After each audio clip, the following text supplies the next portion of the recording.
जनाजा पढ़ाने खड़े हो गए थे, जिसका कुफर अबू जहल से भी बड़ा है। अबू जहल ऊपर की दोजख में, अब्दुल्लाह बिन उबई सबसे नीचे की दोजख में है। उनके बेटे आए, या रसूलल्लाह मेरा बाप मर गया है, अपना कुर्ता दे देंगे, मैं उसको कफन दे दूं। हमने कहा ले लो, कुर्ता उतार के दे दिया। अब कहते बदबक मुनाफिक तबाह हो जाता। कि या रसूलल्लाह आप जनाजा पढ़ाएंगे? कहा पढ़ाऊंगा। बाकी मुनाफिकों का तो किसी को पता नहीं था सिवाय अल्लाह के नबी के, लेकिन अब्दुल्लाह बिन उबई का मुनाफिक होना तो सबको मालूम था। आप जनाजे के लिए उमर सामने आ गए, या रसूलल्लाह ये कौन है? तो मुझे पता है कौन है। तो आप इसका जनाजा क्यों पढ़ा? तो शायद अल्लाह माफ कर। उमर पीछे हट गया, मुझे पता है को मेरे अल्लाह ने कहा है तू इनके लिए दुआ कर या ना कर, मैं माफ नहीं करूंगा। मैं करता हूं, शायद अल्लाह माफ कर। फिर फरमाया कि मेरे अल्लाह ने कहा अगर तू 70 दफा भी इनके लिए दुआ कर तो मैं माफ नहीं करूंगा। अगर मेरा अल्लाह कहता है मेरे महबूब अगर आप 70 दफा इसके लिए दुआ करेंगे तो मैं माफ कर दूंगा, तो मैं इस कम वक्त का 70 दफा जनाजा पढ़ा देता। मुझे बताओ तुम कहां से ये दीन लेकर आए हो जिसमें तुम फिरकों में बट गए हो, नफरतों की आग तुम्हें लगा दी है। ये कहां से इस्लाम आया है? तुम्हें अल्लाह उसके रसूल का वास्ता दो, उम्मत बन के रहो, मुस्लिम बन के रहो। कोई गुंजाइश नहीं, अपने अपने अकीदे पर पक्के रहो, दूसरे के लिए गुंजाइश रखो। आखिरी नतीजा जो था उनका ये कि अपने अपने अकीदे पे पक्के रहो, मगर दूसरे के लिए गुंजाइश रखो। तो कौन से कुफरी अकीदे पर? यानी तुम नबी को इल्म गैब का इनकार करो, उस अकीदे पे पक्के रहो। नबी को मुर्दा समझो, उस अकीदे पे पक्के रहो, मगर दूसरों के लिए गुंजाइश रखो। एक मनसूख वाक़े से इन्होंने दलील पकड़ी है,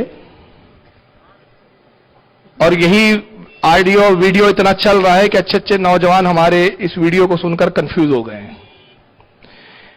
एक किस्सा सुनाया तारिक जमील साहब ने, और वाकया ये सुनाया कि अब्दुल्लाह इब्न उबई मर गया, मुनाफिक था, खुला हुआ मुनाफिक था। तो उनके बेटे आए, अब्दुल्लाह इब्न उबई का बेटा आए, साहबी थे, ये ईमान ला चुके थे, अब्दुल्लाह नाम है इनका भी। वो आए, कहा या रसूलल्लाह मेरा बाप मर गया, उसकी आप नमाज जनाजा पढ़ दीजिए, कुर्ता दे दीजिए। जो वो बता रहा पहले मैं वो बता दूं, और फिर असल वाकया क्या है मैं बाद में बताता हूं। कहा या रसूलल्लाह आप नमाज जनाजा पढ़ दीजिए। सरकार आए, तशरीफ लाए, नमाज जनाजा पढ़ाने लगे तो हजरत उमर आ गए।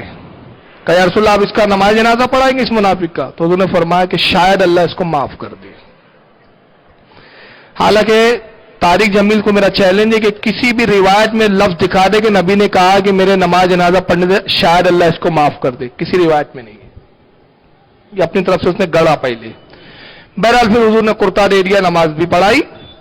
आगे नहीं बता रहा आगे क्या हुआ, वाकया वहां एंड। अब उससे नतीजा जो बता रहा है, नतीजा ये बता रहा है कि मेरे नबी ने तो मुनाफिक की भी नमाज जनाजा पढ़ाई, तुम एक दूसरे के पीछे नमाज नहीं पढ़ते हो, एक दूसरे की मस्जिदों में नहीं जाते हो, नफरत फैलाते हो, तुम फिरकों में बढ़ गए हो, तुम सब एक क्यों नहीं हो जाते? अपने अपने अकीदे पे रहो, लोगों के लिए गुंजाइश रखो। यानी कोई नबी को गाली बक रहा, हाँ ठीक है तेरा अकीदा तू बक, लेकिन गुंजाइश है हमारे पास। ये वाकया, ये बात मनसूख है, और मनसूख से अहकाम सादिर करना, अहकाम निकालना, ये गुमराहियत है। ये गुमराह शक का ही काम हो सकता है। हकीकत ये है कि अब्दुल्लाह इब्न उबई जो था ये मुनाफिक था पक्का, और इसके बारे में उलमा ने पूरी तफसीलात ये बयान की इस वाक़े की, और उसके बाद फिर एक कुरान की आयत करीमा सूरह तौबा में नाजिल हुई, वो नहीं बताया उसने कि कुरान में क्या नाजिल हुआ, वो खा गया। हुआ यह कि है जंगे बद्र के वक्त जब कुछ मुशरिकीन गिरफ्तार होके आए, तो उसमें हजरत अब्बास भी थे, हुजूर के चचा, जो उस वक्त काफिरों की तरफ से लड़ने आए थे रसूलुल्लाह के खिलाफ, ये भी गिरफ्तार हुए। जब ये लाए गए मदीना मुनव्वरा में गिरफ्तार होकर रस्सियों में जकड़कर, हुजूर के सगे चचा थे, तो इनके पेट खुला हुआ था, कोई कुर्ता वगैरह नहीं था, और मदीने में उस वक्त कुछ ठंडी का मौसम था, ये ठंडी से थोड़ा सा कांप रहे थे। तो रसूलुल्लाह ने फरमाया कि कोई है जो मेरे चचा को कुर्ता दे दे? تو کچھ صحابہ نے اپنے اپنے کرتے اتار کے دیے، لیکن حضرت عباس بہت اونچے پورے تھے، کسی کا بھی کرتا ان کے موافق نہیں آ رہا تھا۔ چنانچہ عبداللہ ابن ابی منافق جو ہوتا ہے، یہ بھی اونچا پورا تھا، اس نے اپنا کرتا اتار کے دے دیا، حضرت عباس کو وہ کرتا آ گیا پورا، حضرت عباس نے اس کرتے کو پہن لیا، یہاں تک کہ پوری زندگی یہ منافق رہا۔ جب یہ مرا تو حضرت عبداللہ آتے اس کا بیٹا، یہ صحابی ہو گئے تھے، عرض کرتے یا رسول اللہ میں جانتا ہوں کہ میرا باپ منافق ہے، لیکن پھر بھی میں سرکار چاہتا ہوں کہ آپ جنازے پہ چلے، نماز جنازہ پڑھ دے، کہ شاید آپ کے نماز جنازہ پڑھنے سے میرے باپ کے عذاب میں کچھ کمی ہو جائے۔ وہ بھی جانتے تھے کہ منافق کی اور کافر کی بخشش نہیں ہوتی، کمی ہو جائے۔ تو سرکار جانتے تھے، سرکار کو اللہ نے علم غیب دیا، تو حضور جانتے تھے کہ اگر میں یہ سلوک کروں گا تو اس کے قبیلے کے لوگ متاثر ہوں گے اور وہ ایمان لے آئیں گے۔ تو اللہ کے نبی نماز کے لیے آگے بڑھے تو حضرت عمر آتے ہیں، کہتے ہیں یا رسول اللہ آپ منافق کا نماز جنازہ پڑھائیں گے؟ سرکار نے فرمایا عمر یہ اصل واقعہ، کہا عمر اللہ نے مجھے اختیار دیا، چاہے نماز جنازہ پڑھاؤ چاہے نہ پڑھاؤ، مجھے اس سے روکا نہیں گیا ہے۔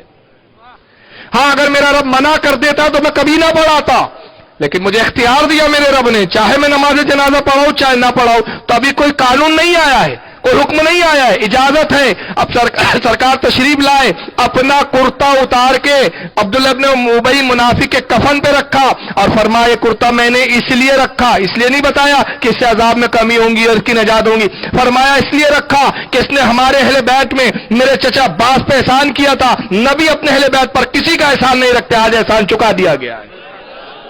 یہ تھا وہ منظر، لیکن شریعت کو اپنی مرضی سے موڑتے ہیں، صرف اپنے کفر کو چھپانے کے لیے۔ اور اس کے بعد سرکار نے نماز جنازہ پڑھائی، جب اس کے قبیلے والوں نے دیکھا عبداللہ ابن ابی منافق کے، وہ بھی منافق تھے، کچھ کافر تھے، کہ رسول اللہ اتنے سخت دشمن کے ساتھ یہ سلوک کر رہے ہیں، حالانکہ حضور کے خلاف جاتا تھا، حضور کے لیے دشمنی رکھتا تھا۔ تو آئے کہا کہ اللہ کے نبی ہم نے آپ سے بہترین اخلاق والا نہیں دیکھا، ہم اسلام قبول کرنا چاہتے ہیں۔